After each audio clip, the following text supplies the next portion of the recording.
All right, Keith. So, few things, right? We've got chord progressions, two chord progressions. We've got E minor to G, and then we've got the crazy little love one as well, which is D major, and then you put the little finger on, and that's D sus4 is what you have when you do that, okay? So there's that, and then a couple of licks, okay? So phrases, licks. I don't know why they're called licks, but so it's just like a little short piece of music, little phrase, okay? So E minor, first of all. There it is, right? So you got your first finger, second fret on the fifth string, A string, middle finger, second finger on the second fret of the fourth string, D string. Okay? So, got that going up to G major, right? So, middle finger comes out of the way, so the first finger slides right up to the fret, third fret of the sixth string. Again, get it right up to the top. Doesn't absolutely have to be right up to the fret, but remember, the closer you are to the fret, the less pressure you need, okay? So if I just draw it back, now I'm getting nothing, right? So if I squeeze it down harder, there we go, right? So it doesn't have to be, it can be back here if you can't reach up, right? But you just need to squeeze harder, okay? And then third finger, third fret on the first string. And make sure you're getting all of them. Now, but more important than that, right? More important than getting the chords perfect is to just go from one to the next. Back, forward, back, forward, back, forward, right?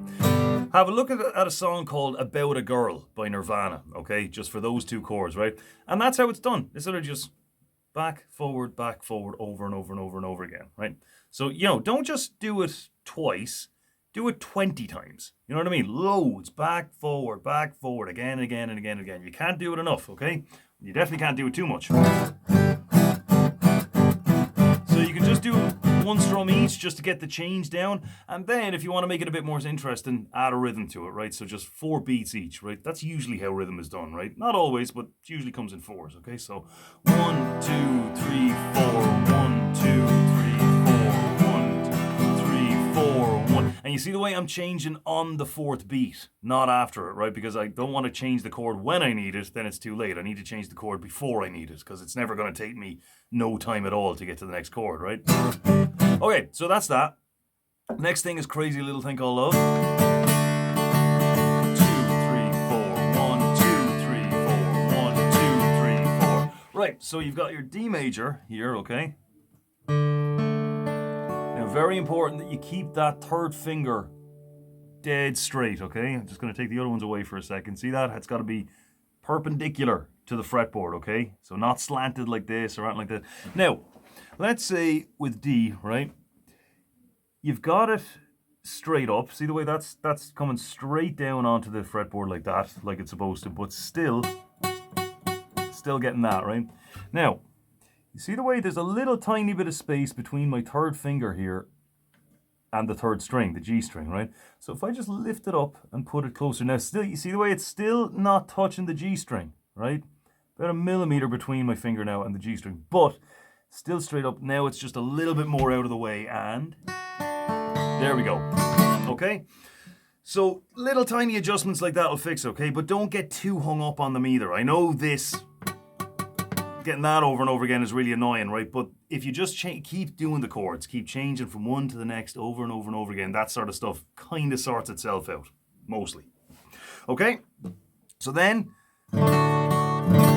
adding in the little finger, third fret on the first string. 2, 3, 4, 1, 2, 3, 4. So it's only there for one beat, right? The second beat.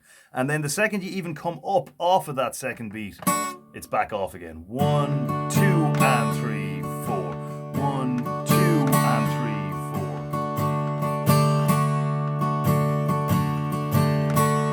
4. So just do it nice and slow at first, and then kind of build it up to. Okay? Then finally, now that's the most important stuff, right? The chords, okay? I want you doing them most of the time. But anytime, if you want to just break things up and do something a little bit different, here's 2 phrases I want you to try, okay? One is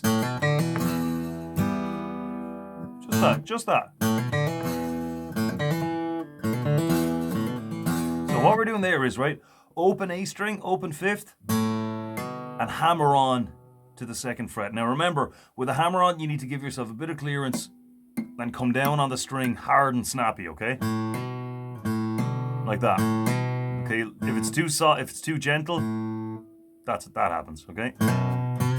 Exactly the same thing on the next string. So we've got, and then just a good open 6th string. Well, not like that anyway.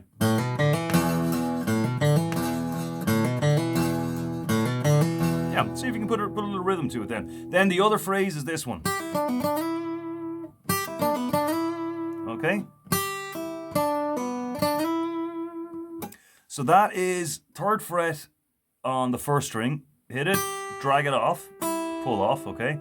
Then same thing on the next string up. And then on that next string, oh, and by the way, if you hit the other string in the process, no problem, doesn't matter, that sounds okay. Then on that same string, 2nd string, you're going from 3rd fret, dragging it up to the 5th. Okay? So, and again, it doesn't have to be fast, but it does have to be steady, okay? So you don't want this. You don't want those big gaps, right? If you're doing that, then the pull-offs, you're doing the pull-offs too fast. You just need to slow them down a little bit. So each note equal length. That's what you're after with this one, okay? So again, if there's a big gap between the 2 strings like that, just slow down the pull-offs. You don't want to be doing... Okay, that's no good, right? Keep it even all the way through. So slow pull-offs. And then just do that a little bit faster. Faster again. Now, but that's sped up, okay? But that's kind of fast forward, okay? It takes days, weeks to just bring the speed up gradually, okay? But you just do it over and over again. That's how it's done. Okay, so every day, you hear me? All right, keep it up. Talk to you next time.